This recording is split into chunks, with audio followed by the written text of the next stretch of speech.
예수님께서는 그 당시에 부활이라고 하는 용어조차도 생소할 때에 죽은 나사로의 무덤에 가셔서 최초로 나는 부활이요 생명이니 라는 말씀을 했습니다. 장례식장에서 나는 부활이라고 하는 말씀을 했습니다. 죽은 자는 다시 산다고 하는 말씀을 했습니다. 이건 아주 충격적이고 파격적인 선언이었습니다. 자금 이후로 장례식장에서 이런 설교는 예수님이 최초입니다.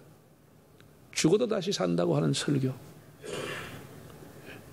예수님이 생명의 주관자이심을 선포하신 것입니다. 동식물의 생명이라고 하는 것은 죽으면 끝입니다. 죽으면 흙으로 돌아가고 끝입니다. 그런데 사람은 죽으면 끝이 아니라고 하는 것. 왜? 사람에게는 육체만 있는 것이 아니고 하나님 주신 영이 있어가지고 그 영혼은 불멸하는 것입니다. 죽지 않은 것입니다. 그 영혼이라고 하는 것은 예수 그리스도의 생명이신 예수 그리스도를 믿으면 영원한 생명, 영생의 은혜를 받게 되는 것이고, 예수 그리스도를 믿지 않을 때 그 사람은 영원히 사는데 영벌로 살아가는 것입니다. 영벌로 살아가는 것입니다. 영혼은 불멸입니다. 영혼이 무슨 윤회하고 그렇게 되는 게 아닙니다. 그래서 우리가 요한 1서를 읽어보면 이런 말씀이 나옵니다. 아들이 있는 자에게는 생명이 있고 아들이 없는 자에게는 생명이 없다고 했습니다. 아들이 있다고 하는 게 뭡니까? 예수 그리스도를 모시고 살아간 사람, 예수 그리스도의 생명이신 그를 영접하는 사람은 예수의 생명이 있어서 영생을 얻게 된다는 그런 의미인 것이죠. 영생을 얻는다는 것.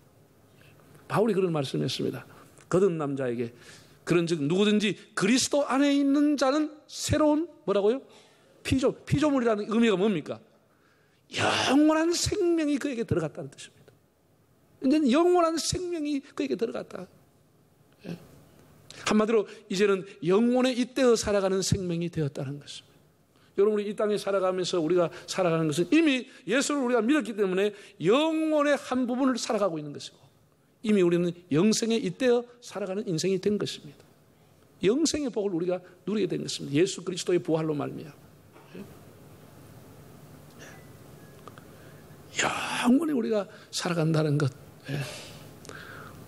우리 세상에는 이런 고통은 없는 것입니다. 우리가 죽으면 육신이 호흡에 떨어지면 사람이 죽는다 그러죠. 죽어지요. 우리 영혼은 죽지 않습니다. 그리고 이 영혼이 마지막 날 어떻게 되느냐? 궁극적으로는 다시 부활하는데 그 부활의 생명체는 아담에게 주은 완전한 생명체가 다시 주어지는 겁니다. 다시는 죽음을 맛보지 않은, 죄짓기 전에 아담의 모습으로 하나님 우리를 다시 살리신다고 계시록에 보면 다 나와 있습니다. 그래서 이미 예수를 믿는 사람은 영생을 소유한 줄로 믿습니다. 그 부활의 첫 열매가 예수님인 겁니다. 예수님인 겁니다. 그래서 죽어도 다시 살아나는 것이고, 다시 산다는 거 우리 영혼이 계속해서 살아가는 것입니다. 부활의 첫 열매가 되시는 주님께서 주를 믿는 자에게 영원에 잇대어 살 수 있는 이 부활의 은총을 주신 것, 영생의 은총에 주신 것을 찬양하며 감사할 수 있기를 바랍니다. 오늘은 도마가 맞이한 부활절의 의미를 생각해 보려고 합니다. 일반적으로 도마, 우리 토마스라고 부르죠. 도마는 의심장이 회의주의자로 평가절하 합니다. 도마는 굉장히 억울합니다. 성경에 보면 도마가 의심하는 거 한 번밖에 안 나오는데 계속해서 의심쟁이고, 이러니까 도마가 우리한테 물어보면 너는 몇 번이나 의심했나? 우리는 심심하다, 사업 좀 안 되면 하나님 정말 살아있나? 아가 무슨 다리만 하나 불가와도 진짜 하나님 살아있나? 이런 수없는 의심과 질문을 하면서 우리가 살아가면서 이거 한 번 의심했던 도마를 의심제력하면 여러분 뭐라고 불러야 되겠습니까? 우리 도마 입장에서는 상당히 억울합니다. 의심쟁이라기보다도 도마는 실증론자요 합리주의자에 더 가깝다고 볼 수 있습니다.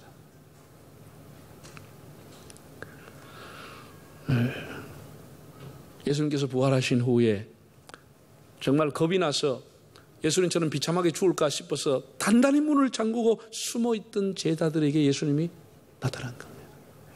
여러분, 이게 얼마나 놀라운 일입니까? 나는 그 당시에 제자들이 아마 거의 다 기절했으리라 봅니다. 처음에는.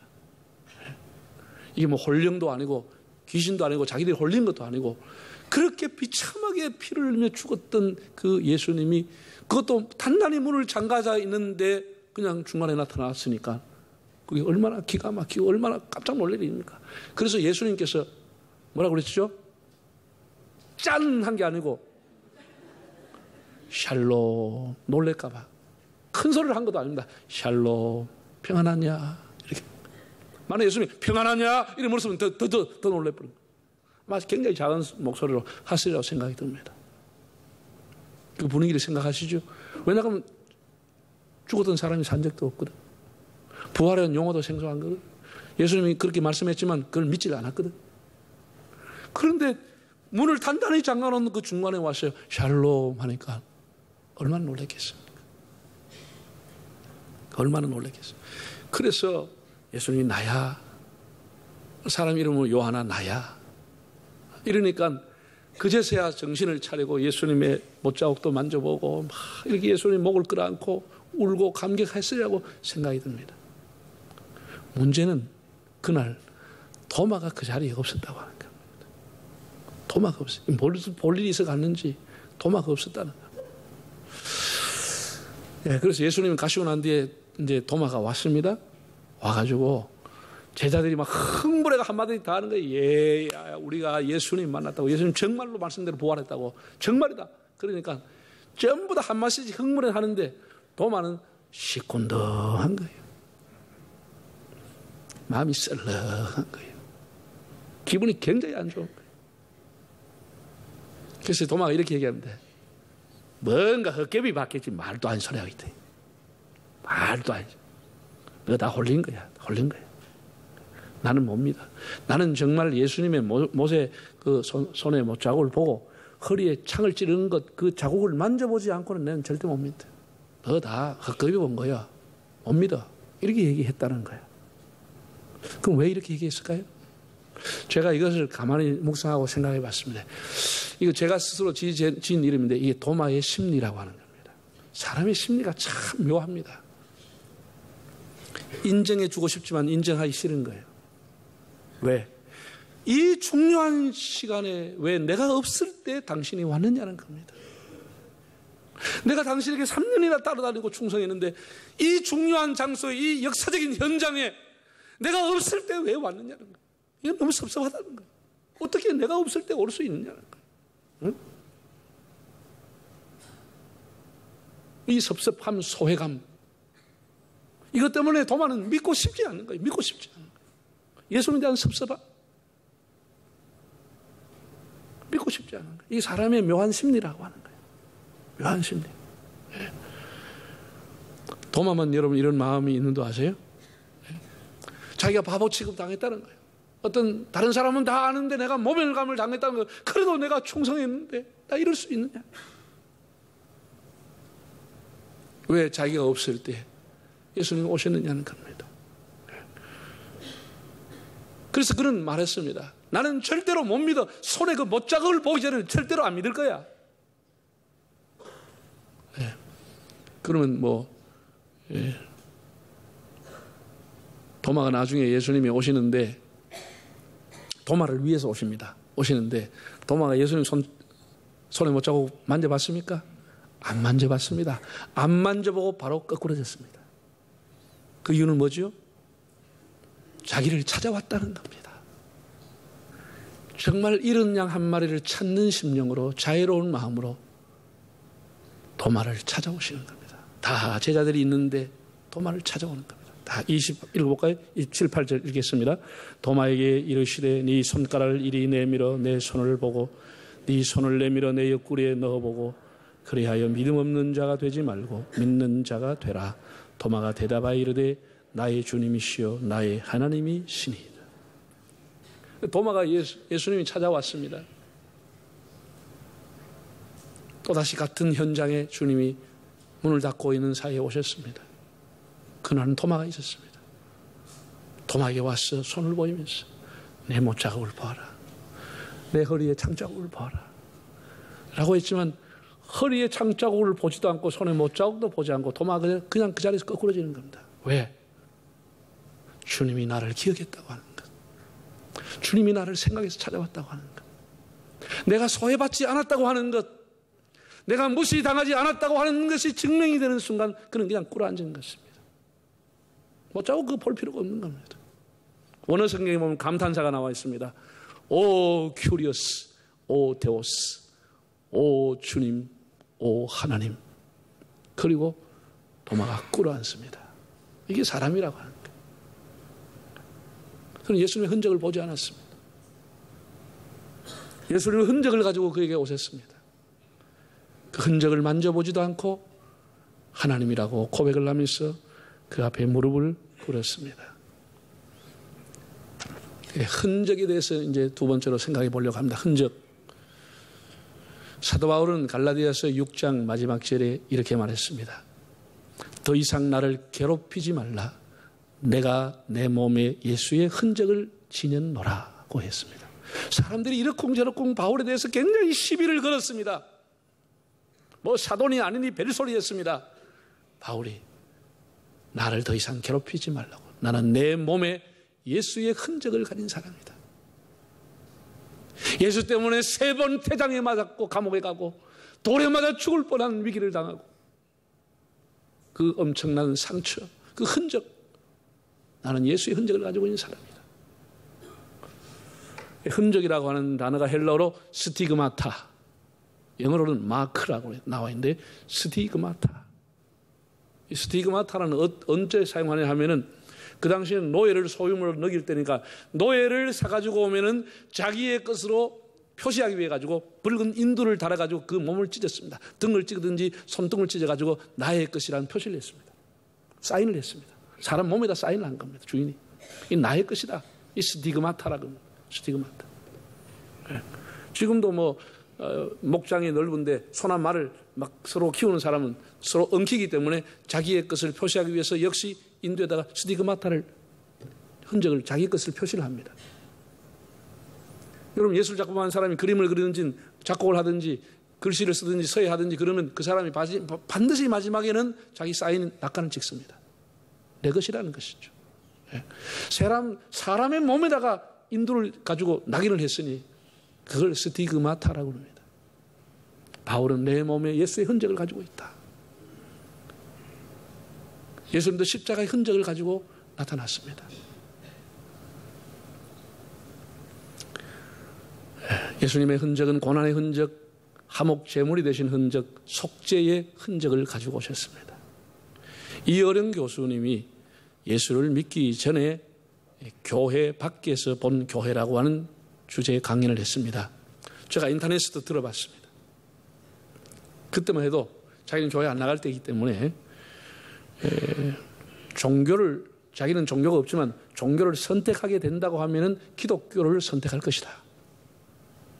비기독교인으로서 지금 교회를 보는 시각을 얘기하는데 세상이 도마에 관한 얘기를 한 겁니다. 도마에 관한 얘기를 하는데 이렇게 얘기했습니다.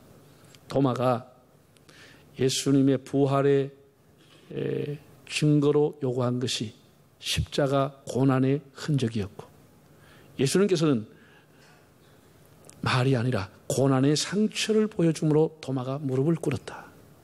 마찬가지로 지금 한국교회가 세상에 보여줘야 할 것이 바로 이런 흔적이라고 했습니다. 한국교회가 진리 때문에 고난당한 흔적이 있느냐?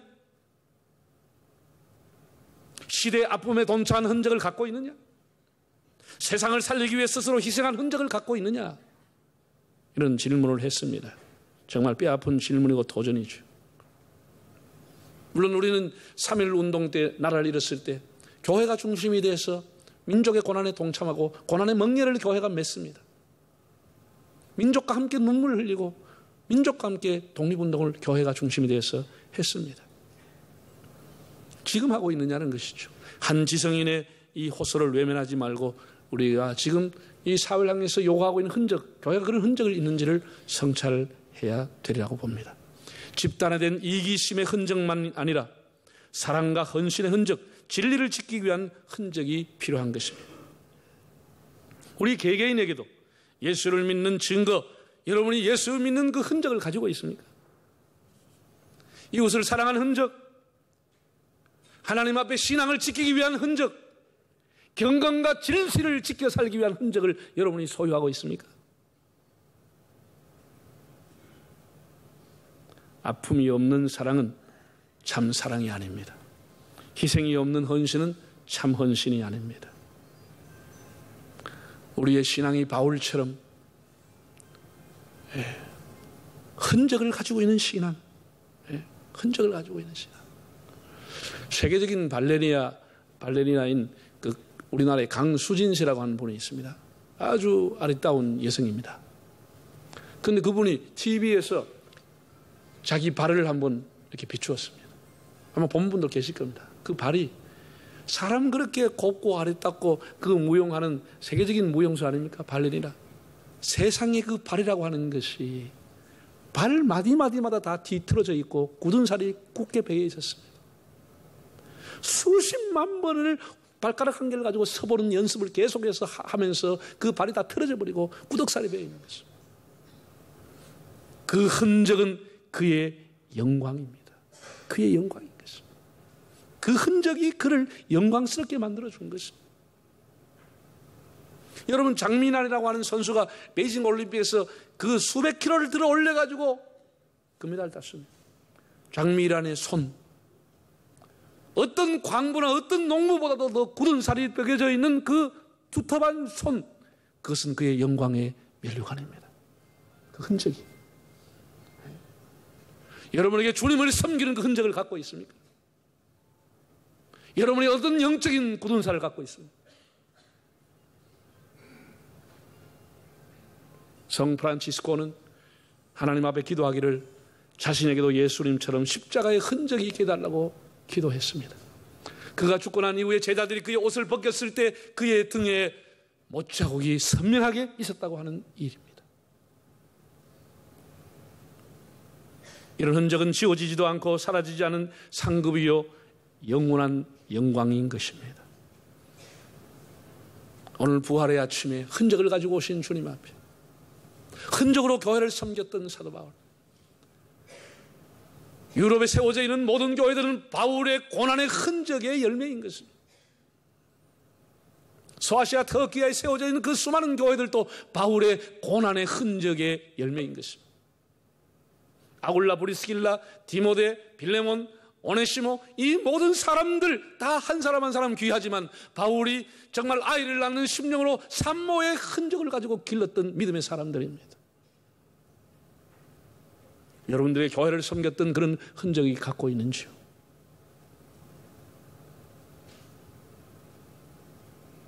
설렁설렁 예배만 드리고 적당하게 드리고 가는 사람은 아닌지, 교회의 역사는 어떻게 이어왔으며 교회는 어떤 사람을 일꾼으로 세워야 되겠습니까? 그리스도를 위해 헌신하는 흔적이 있는 사람들을 일꾼으로 세워야 합니다. 자신의 재능과 시간과 물질을 바쳐서 순종의 흔적, 기도의 흔적, 헌신과 사랑의 흔적으로 복음을 전하는 흔적을 가진 사람들을 세워야 하는 것입니다. 우리 교회가 50년의 역사를 보내야 했습니다. 50년이라고 하는 세월이 그냥 온 것은 아니죠. 우리가 볼 때는 겉으로 보면 평안한 것처럼 왔지만 그렇지만은 않습니다. 지나가는 50년은 아픔과 눈물의 역사도 있었습니다. 또 교회를 섬기다 마음이 안 맞아서 교회를 떠난 사람들도 있습니다. 회의를 하면 서로 소리를 지르고 서로 분쟁을 하고 다툰 일도 있었습니다. 평안하게 50년이 온 것은 아닙니다. 아픔과 갈등을 가지고 교회를 섬기며 목회자를 눈물을 흘리면서 보낸 적도 있습니다.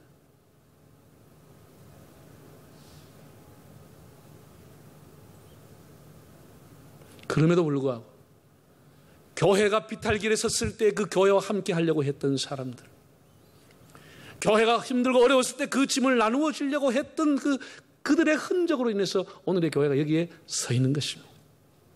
교회당을 건축하고 교회 학교를 세우고 사람들을 불러서 훈련하고 가르치는 일, 예배, 기도, 봉사, 전도에 대해서 순종하고 희생하는 흔적이 오늘의 교회를 있게 한 것입니다.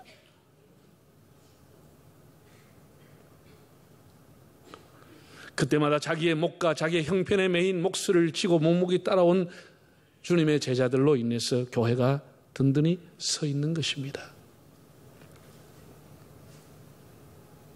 기도에 눈물을 흘린 자국들, 봉사에 눈물을 흘렸던 그 흔적들이 오늘의 교회를 이룬 것입니다.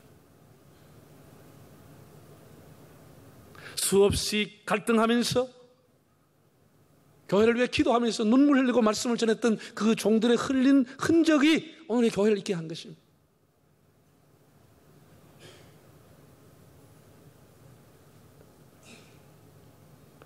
한 해의 연말이 되거나 또 수십 년이 흐르고 나면은 각 부서에서 각 기관에서 일한 사람들의 흔적은 자연스럽게 남게 됩니다.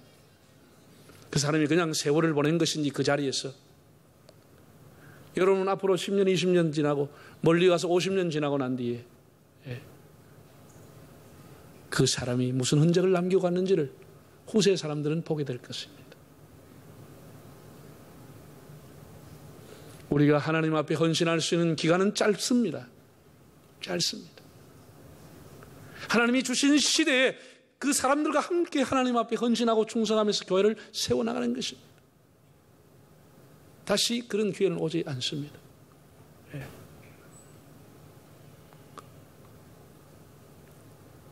제가 이제 세월이 좀 더 가면은 저도 이제 이 교회 역대 목사로 남게 될 겁니다.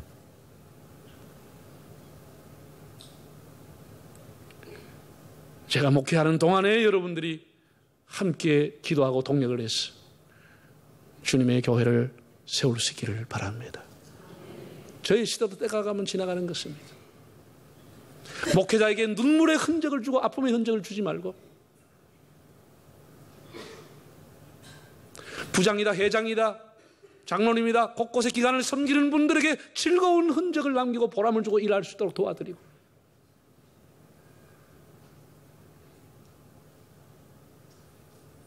내 시대에 내게 맡겨준 일에 충성할 수 있도록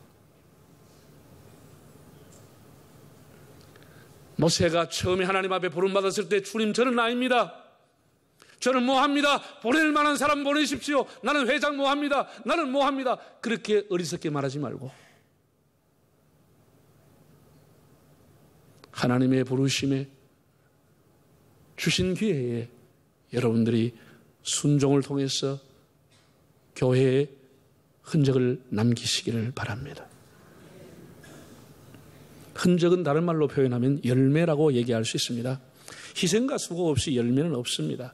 우리가 시간이든 마음이든 물질이든 재능이든 헌신을 하다가 보면은 따가운 비판을 듣기도 하고 오해도 받게 합니다. 네. 오해도 받죠. 하다 보면은 모르니까 사람들이 오해하는 겁니다. 욕하는 겁니다. 우리가 그런 것에 너무 일희일비하지 말고 아픔도 참고 비판도 간수하고 낙심하지 아니하고 하나님 앞에 우리가 묵묵히 내게 주어진 일을 하게 되면 어느 날 영적인 나이테가 생기고 영적인 꾸덕살이 생기고 그것이 내 인생의 영광이 되는 것입니다.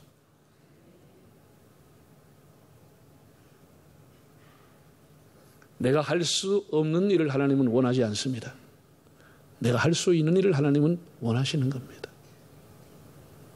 사랑하는 여러분, 오늘은 예수님께서 어두움과 사망의 권세를 깨뜨리시고 부활 승리하신 날입니다.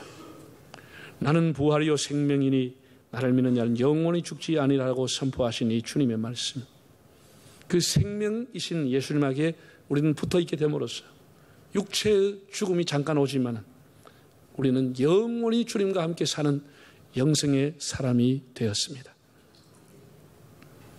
영생에 잇대어 살아가는 새로운 피조물이 되었습니다. 우리는 동식물처럼 죽으면 끝이 아닙니다. 그리고 다시 수레바퀴처럼 유린하지 않습니다.